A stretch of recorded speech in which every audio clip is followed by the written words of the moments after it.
going on, folks? Welcome back to another episode of Life of a Sim Racer. My name is Brandon, and we got a couple guys here. One of the guys you already know on a weekly basis, driver of the number 66 Life of a Sim Racer Camaro, Mr. Brandon Six, is here with us tonight, along with special guests from our team, Keeping It Real, the number 4 Mara Racing Network Ford Mustang of Mr. Nick Silver. How you guys doing tonight? Pretty good. Yeah, doing pretty good. Good. So, ran COTA, Circuit of the Americas, a track that's liked by very few, um, and I guess I wouldn't say hated, but it's not really a likable track by the majority of people who run in our league, which is the RSR series. But and again, as we talked about last week, unfortunately, there's no cautions, so there are no clips to kind of go over. Of course, you see the race going on in the background just from the replay, as it just kind of goes through and looks for incidents and crazy stuff that's going on. But again, we don't have any clips, so nothing to really focus on. But we do have some topics that we're going to bring up, and we feel like it'll be some good conversation. So we're going to start off, as always, we always start off with from worst to first, unfortunately. So, Mr. Nick Silver is going to start off first, and if you could just give us a little breakdown of how your race went this past Monday.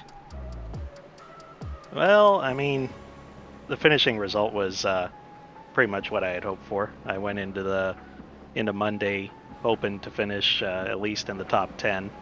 Last year I was averaging around 15th place, so you're always trying to improve. Pretty much I know I'm a solid, mediocre road course racer, so really my goal going into any of these races is just to keep it between the lines and just finish the best I can. And the race got started off with a bang.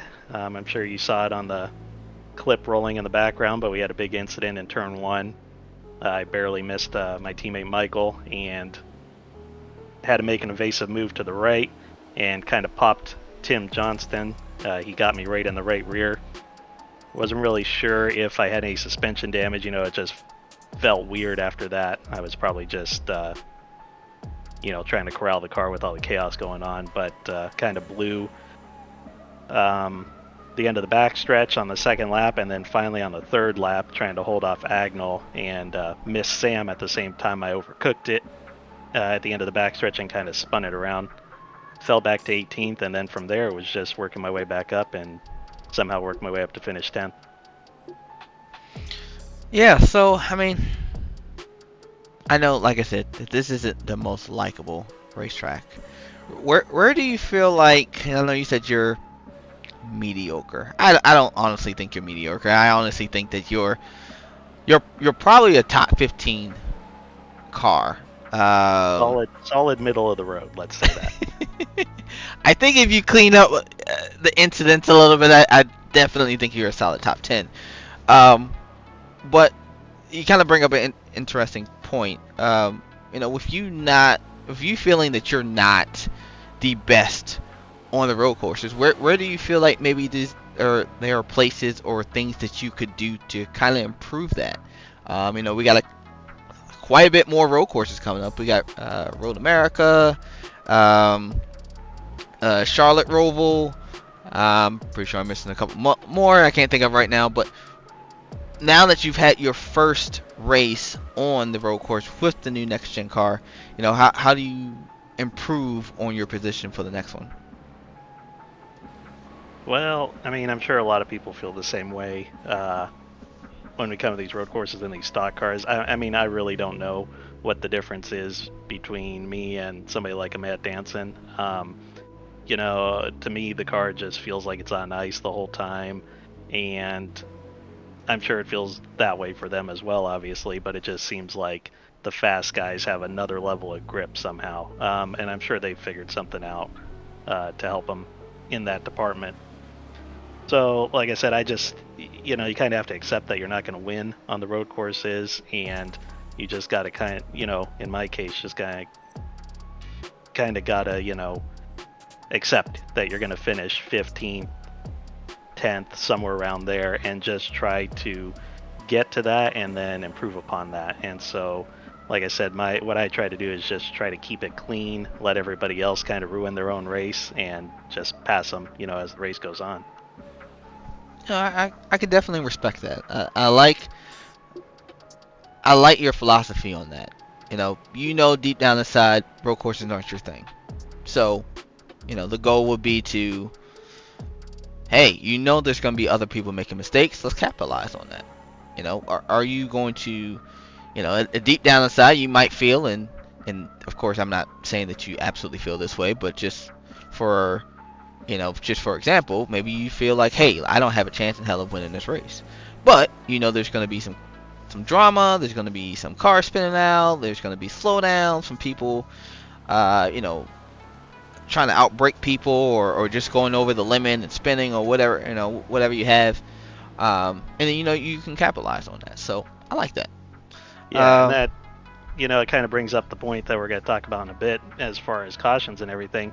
I mean, if you're a 10th place car, a 15th place car, like I said, you have no chance of winning. So really, all you can do is just focus on running your own race, trying to, there's not really any strategy because we only got one pit stop anyway. But you got to kind of try to tailor your strategy and try to pick up maybe an extra spot there because you really have no chance at the top spot anyway with no cautions, no restarts or anything like that. Yeah, we're definitely gonna talk about that later on. That is a hot topic, and I believe honestly needs to be looked into. I don't know how you implement that, whether it's the host of the race kind of throws cautions, but again, we'll definitely get into that. It's, like I said, gonna be a hot topic. But next up, 6. Actually, no, I'm sorry, myself. 6 beat me again. So I guess I'll go ahead into mine. It was pretty uneventful. Probably the most excitement I had was at the beginning, where you guys saw at the beginning where there was we went in there 4 or 5 wide.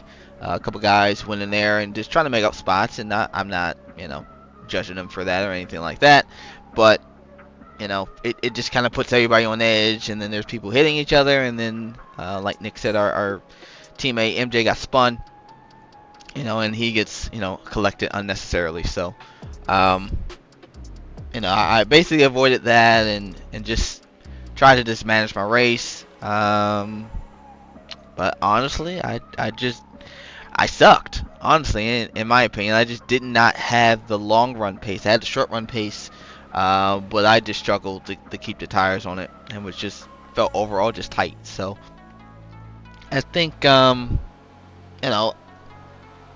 did finish 5th, but I did have some heat from, as it's showing Agno in the background. That's exactly who I had to fight to finish 5th. And he actually had to start way in the back. Whoa, Nick. There it is. There is your spin right there, right on time. But yeah, so overall it was pretty uneventful. I did have some self spins and just trying too hard to try to make up time. But like I said, it's one of those things where hopefully I can learn from running COTA, and then take that information and data that I learned and take it to the next road course. So I do know there were some. I didn't really hear anybody bat mouthing anything like that, any intentional wrecking like we had at Phoenix, the last video we did. So I was kind of glad to hear that. Actually, no, I'm sorry, I'll take that back. There was a situation with David Washington and the leader, Matt Danson. I don't know if that was intentional or not. We do not have a clip of it, because it's kind of a judgmental thing. I didn't feel it was necessary to really show like that one thing. I didn't kind of want to show that and kind of go deep into that, because I kind of feel like that's just opinionated, way too opinionated for that one. So but anyway, so that was my race. Like I said, really nothing special. Finished 5th, and take my points and move on to the next race. But Mr. Six, he finished 4th, and I think he had a little bit more excitement than I had.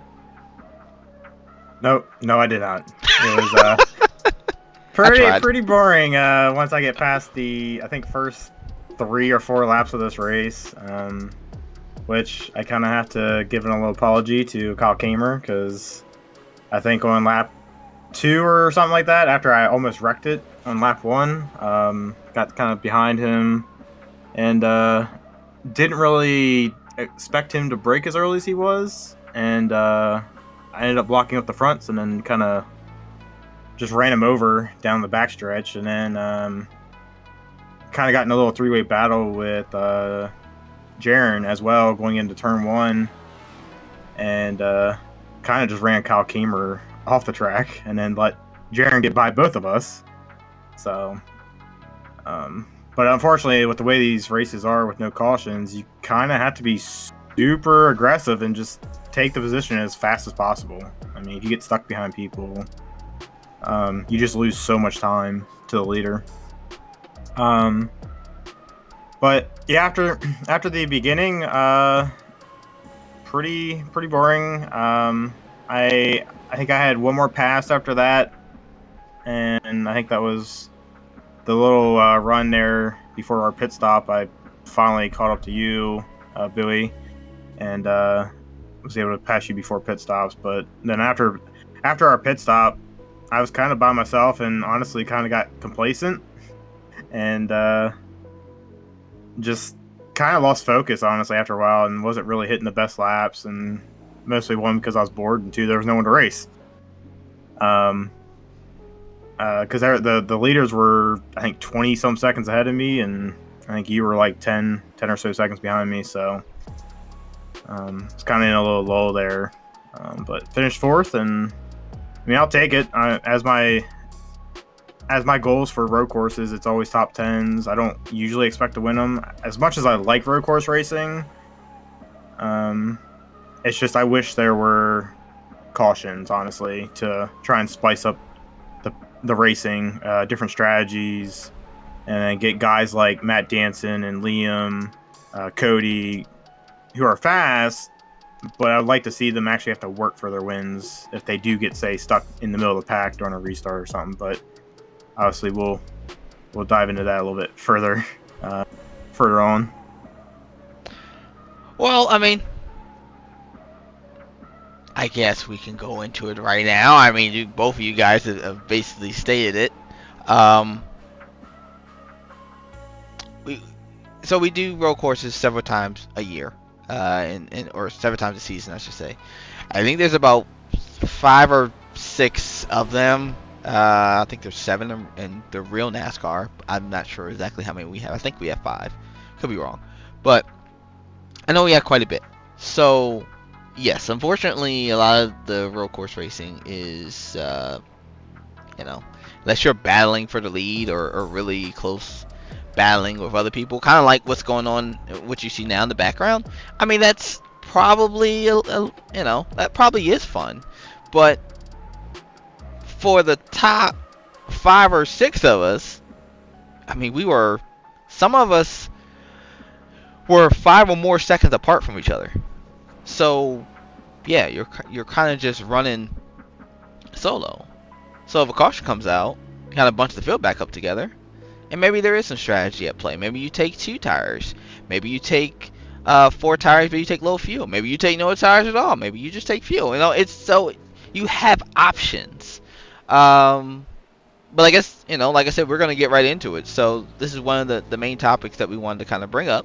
So if we have a caution, or if they decide to have cautions, what is something, or how do you think they should be done? Because obviously iRacing itself doesn't have full course cautions, not that I've ever seen, on road courses. So what is you guys' opinion on how it would be implemented, or how it should be implemented in the league? Just hypothetical. I'm not saying it's going to happen, but if you're the main person of the league or whatever, then how would you run it, or how would you have it set up? Anyone can go Um, first. Honestly, I mean, I think for me, it'd have to be either admin based, or you do almost like a little stage caution, but at the same time, like I'm not a fan of that either. I think I'm more a fan of just like we race it out, and if there's actually like a big enough accident, like in this race where down turn one, to me that turn one accident could have justified for a caution. But obviously, we still might have some road course races that we do that we just still don't get a caution, which is fine if that's the way it plays out. But if we get, say, I think last year actually, for instance, Watkins Glen, we had a fairly decent sized wreck through the S's. I think it was like 3 or 4 cars, which to me is enough to justify the wreck, and especially through the S's, where it's kind of blind and fast paced. That if you are coming up through there, you may not get stopped in time, just get yourself collected in another incident. But the cautions definitely need to be, I think, thrown by an admin in those situations. And betting, it's more random too. I like it that way, just because, like I said, it could be a caution that happens here on lap 1, or it could be a caution that happens with 2 to go in the race, and then that puts options in your hands. Like, oh, do you, like you were saying, do you come down, take 0 tires, 2 tires, no tires, but put some fuel in it? Just different options to try and get the leaders of their comfortable positions of just qualifying on pole and basically pulling away because no one's gonna really ever catch them. Yeah, I kind of liked. I mean, what you said about having the admins throw it, like that's really the only way you could do it if you were going to base it on incidents. But I kind of liked how RSR used to do it way back in the day, where they had 2 cautions, and it could be 2 or it could be 1, doesn't matter. But they had 2 cautions, and they said, hey, these cautions are going to be thrown between these, this section of laps, and Evan or whoever it was randomly drew the numbers, and only he knew what laps the cautions were going to be on. So it was kind of a twist on the stage breaks, kind of before we had them. And I think that was good because, you may not even have a big incident, big enough incident to qualify for an admin caution during the race, and then you're in the same situation you were before. Somebody might get spun out, by somebody else at the beginning of the race, single car incident, no caution comes out. Well, they're screwed the whole rest of the event. So at least this way, they get a chance to get back into it. But I just kind of like that because it was random. Nobody really knew, but you could still kind of base your strategy off of that. And if you were lucky enough to pit right before that caution came out, you gained a bunch of spots, and it kind of mixed up the race a little bit. And the fast guys are always going to rise to the top anyway, unless something happens to them. But that's just racing. Something might happen to you on a restart. That's how it is. You guys might have a point. As I'm sitting here listening to you guys, I'm trying to figure out how can I play devil's advocate. Now, you guys both said y'all want them, so I'm like, okay, but not everybody wants them. Danson, probably, if I remember correctly, in our chat, he doesn't want cautions. He says it kind of throws off the balance. It does throw off the balance when you're good. Okay? You're dominant. We know that. You've won every road course race that's been available since you've joined the league.